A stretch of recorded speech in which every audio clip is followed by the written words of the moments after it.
Over 40,000 domestic pets were euthanised in Australia in 2015.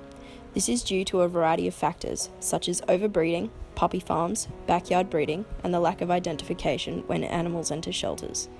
This results in many animals being abandoned, and shelters are constantly struggling to find families for them.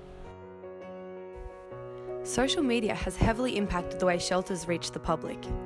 Fur Kids Animal Rescue believe it is a vital tool, as it allows them to currently access over 11,000 direct supporters, and their weekly reach can be upwards of 60,000 people depending on the topics they post. Wollongong Animal Rescue Network believe that advertising on the internet is a very efficient and effective way to reach a large audience at little to no cost. They no longer need to spend critical funds on advertising in newspapers or other hard copy forms. Jordan Murray, the digital coordinator of RSPCA New South Wales, says that shelters overall have very little money, so to be able to interact and communicate with such big crowds of people at any time has been revolutionary. There are a variety of methods that these shelters use to promote their pets to potential adopters, the most common of which is anthropomorphism. This is when human characteristics are given to animals, such as in children's movies when animals have the ability to talk and are given human emotions. Therefore, we aim to find out whether anthropomorphising shelter dogs on social media affects their likelihood of being adopted. There is currently debate surrounding anthropomorphism and whether it has a positive or negative impact on animals.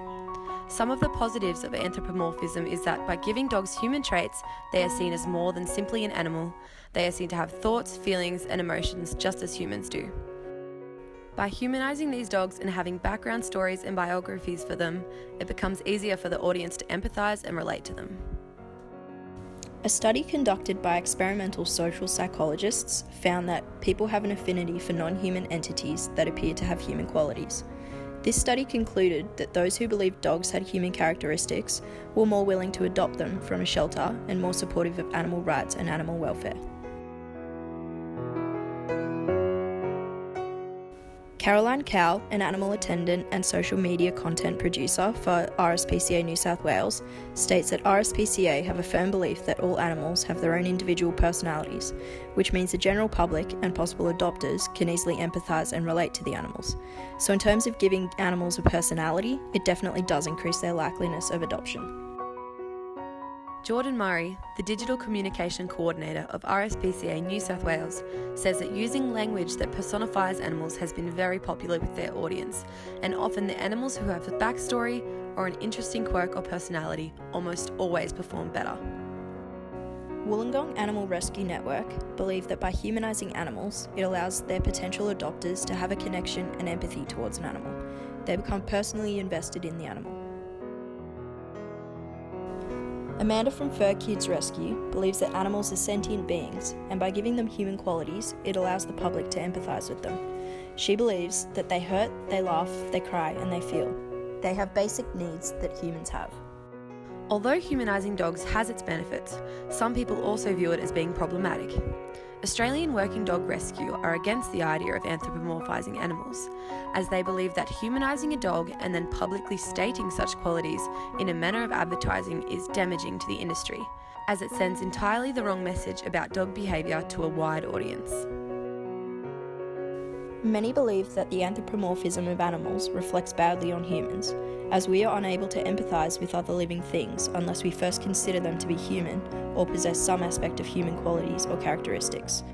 Una Chudhuri argues that, as pets, as performers, and as literary symbols, animals are forced to perform us. Elizabeth Leanne and Stephanie Fenigworth argue that humans are so egotistical we lack the ability to produce empathy for a species that differs from our own. In order to be empathetic towards them, we have to imagine ourselves in their image, with human characteristics. Thus, we are unable to empathise with animals unless we first turn them into human surrogates that we can relate to.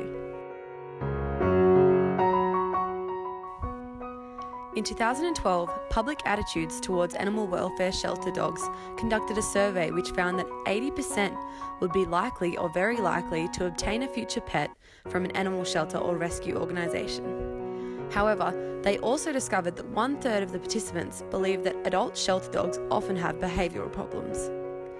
If the method of anthropomorphising dogs helps to explain these behaviours in a way that adopters can understand and helps to alleviate any anxiety surrounding adopting a shelter dog, then it has the potential to increase adoption rates and benefit their welfare.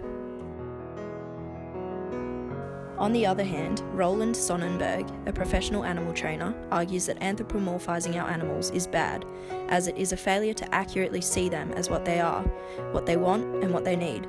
By viewing dogs as possessing human qualities, it can lead to potentially dangerous situations, in which the animal is portrayed as being bad or vicious, when in fact they are just doing what is an innate behaviour that they cannot control. Therefore, although problematic, anthropomorphism does have the potential to be extremely beneficial for shelter dogs. This is demonstrated through the increased likelihood of them being adopted, as well as raising awareness of the underlying issues of overbreeding of domestic animals.